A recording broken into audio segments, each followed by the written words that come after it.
this bemoaning by the Iranian president of the spread of terrorism has got to be one of history's greatest displays of double talk.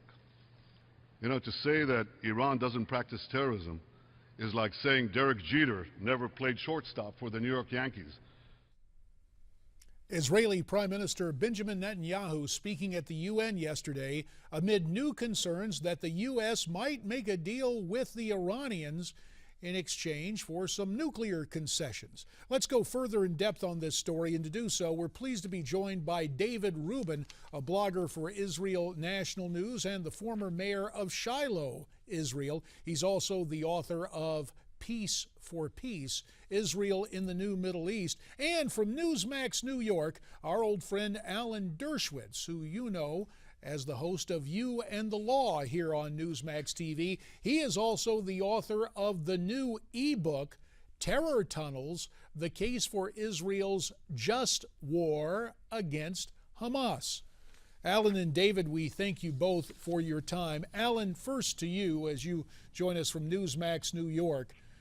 Prime Minister Netanyahu had a lot to say yesterday. You got to listen to the speech and then sit down with him afterwards. Give us the essence of what you saw yesterday, and if you can, sir, some form of what you spoke about privately with the Prime Minister. Well, what I saw was a Prime Minister of Israel who was, first of all, furious at Abbas, who's supposed to be a peace partner, for using the term genocide to describe Israel's acts of self-defense, where they caused fewer civilian casualties than any other comparable army facing comparable threats, particularly against a terrorist group like Hamas, which uses what I call the dead baby strategy, that is embedding their fighters among children, allowing only their fighters to go into tunnels, requiring others to go on rooftops to incur all the damages. So I saw a determined Benjamin Netanyahu, but he also didn't want to focus his speech on the Palestinians or on Abbas, because that's not the biggest threat Israel faces. He wanted to make the world aware of the fact that ISIS is perhaps a 1 or 2 year problem, but a nuclear-armed Iran is a century-long problem. And any government official who allows Iran to develop nuclear weapons will be the Chamberlain of the 21st century. That is,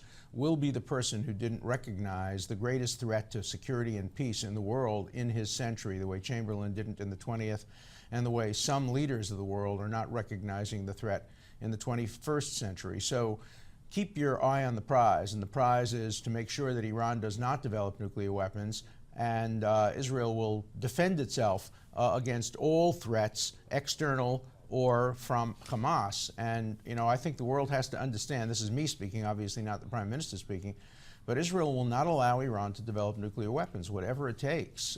If it takes an attack by Israel alone, that will happen, just the way Israel presumably attacked the Syrian nuclear reactor, the way it attacked the Iraqi nuclear reactor.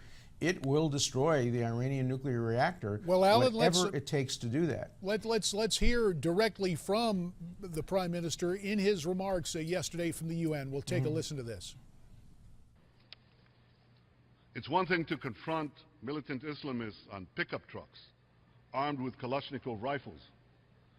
It's another thing to confront militant Islamists armed with weapons of mass destruction.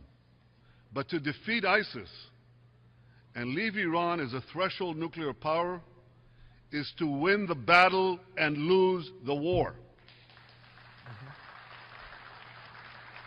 David Rubin, you are on the ground there in Shiloh as you join us by telephone. You're the former mayor of Shiloh. To the average Israeli, is Iran the #1 security concern facing the nation today? Oh, that's absolutely so. The Iranian nuclear threat has been with us for a long time, and everyone realizes that it's an existential threat to Israel's existence. So I don't think there's any question about that. But I want to stress something very important here, which is that what we are talking about when we talk about Iran, and we talk about ISIS and Hamas and Hezbollah and Fatah, which is Abbas's organization, we're talking about a worldwide jihadist movement that jihad, by the way, means holy war against all non-Muslims. That is what the practical ramification of it. And I mean, this is a worldwide Islamic movement, and whether it's Shiite Muslims or Sunni Muslims, the fact is that all of these movements are they have their internal struggles, but ultimately they are in cahoots because it comes from the David, same we don't mean to cut jihadist you off, sir. ideology. We don't mean to cut you off, so we're going to bring you back on the other side, both you and Alan, to continue the conversation. Stay with us.